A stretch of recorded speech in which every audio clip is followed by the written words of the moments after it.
Hello and welcome back to another video, and today I have Daniel Palchik over here with me, the Prank Kid God, and he's going to be showing us his incredible Prank Kid deck profile. He has won an extravaganza with this deck, so I'm pretty sure he knows what he's talking about, so without further ado, be sure to smash like and comment down below what you guys think of the deck, and Daniel, want to take it from here. Sure, alright, so yeah, as you can tell, it's Prank Kids. We'll just start off with the main deck right away. Awesome. Starting off, you got all the kids, obviously. Yeah, so there should be third Roxy's in here 100% because like the whole point of the deck, you just want to see kids. And like the way I like to play this deck is like with slightly more cards as well. So like this is like a 48 card list.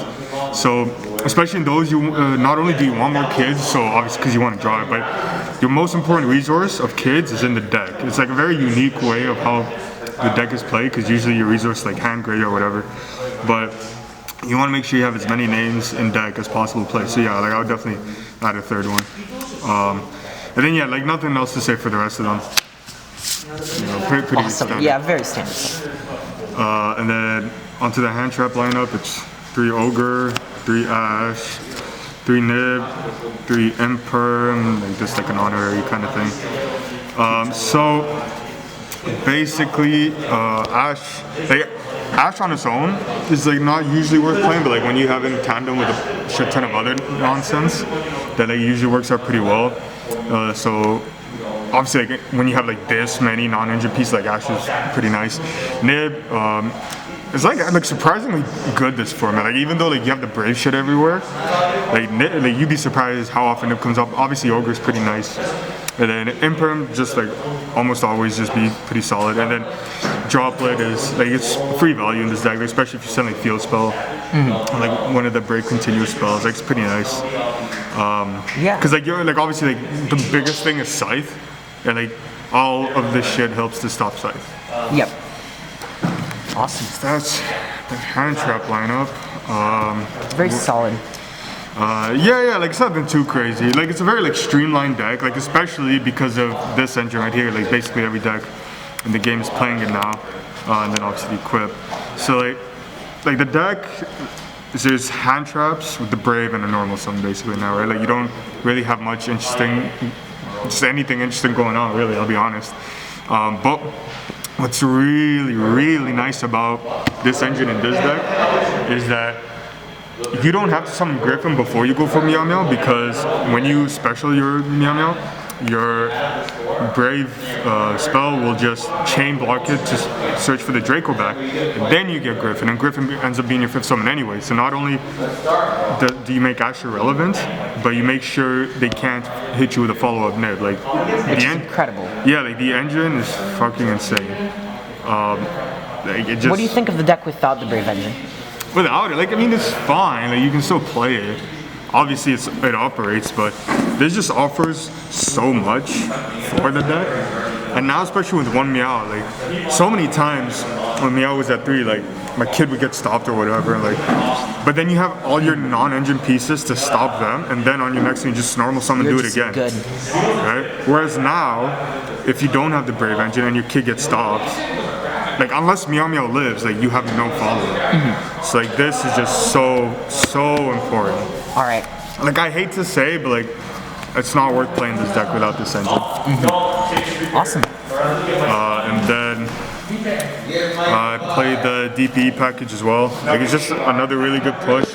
Obviously, being able to special a kid and then normal summon a kid is really good. Helps kind of just avoid the fact that Meow Meow's at 1. Like in a sense, and then because like you play Anaconda for multiple targets, so like this is like really good as well. So yeah, but yeah, like not like a whole lot to say. You've seen this plenty of times. Yeah. And then Field Spell, Terra, double Pandemonium, 2 Pranks. Yep. So like for the longest time, I was an advocate of 3 Pandemonium because it helps play through Ash, but now the Brave engine is basically helps you play through Ash every time. So it's like not as necessary anymore. Field Spell, like, I would 100% max out on it every time. Like this, like Ghost Deck is just insane. And then yeah, just the 1 Pranks. If you play 2, that means you're playing Desires. If you play Desires, you're bad. How often does the chain blocking for the place come up for you? Well, if they have monsters, all the fucking time. True. All right. Awesome. Right? And then the last 2 cards, Instant Fusion and then the Thunder Dragon Fusion. So Thunder Dragon, like it's an interesting one. Like it was like I was always like back and forth on it, but like it's been pretty solid so far. You know, it's kind of like supposedly part of standard combo now. So yeah, like I don't have like any like super strong thoughts on it yet, but like you know, it's been fun so far. All right. And then Instant Fusion, this just, bro, like this is an auto win button. Like you have 2 names engraved, you're killing me. All right. You know, like this card's nuts. Awesome. On to the extra deck. Yeah, so just the 1 Meow Meow, unfortunately, alongside the 3 Bird. So, like it's nice that we still have Bird at 3 though, because like I definitely prefer 3 Bird over 3 Meow, 100%. Because like this is like what makes impermanent relevant essentially. And yeah, and like it's weird with Meow because like sometimes you shuffle it back with Prank, sometimes you don't. It's really like matchup dependent on how much you want how many ballers you actually want. So yeah, that's those, and then the 1 Bow Wow, the 1 Roaster. So Roaster is honestly like it's useless. Like I would, like it's just kind of Not a good card. no, like it will never come up. Like it's kind of cute when they Maximus you and you send it, and you can trigger it that way. So that's whatever. But honestly, I would recommend it to switch with a Starving Venom Dragon and play Super Poly on the side because you can in draw phase Super Poly the opponent's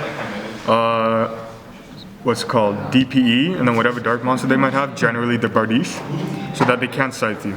That's awesome.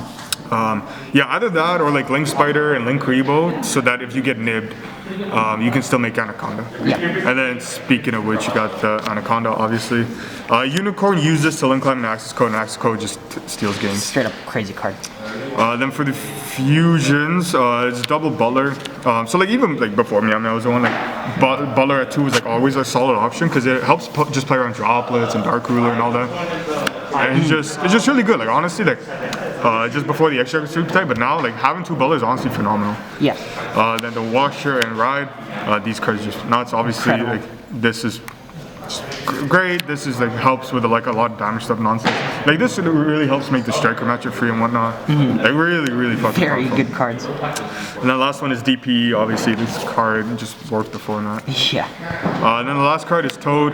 Toad's in a weird spot now in this deck because generally what you want to do is summon Butler, summon 2 Dropsies and any other name.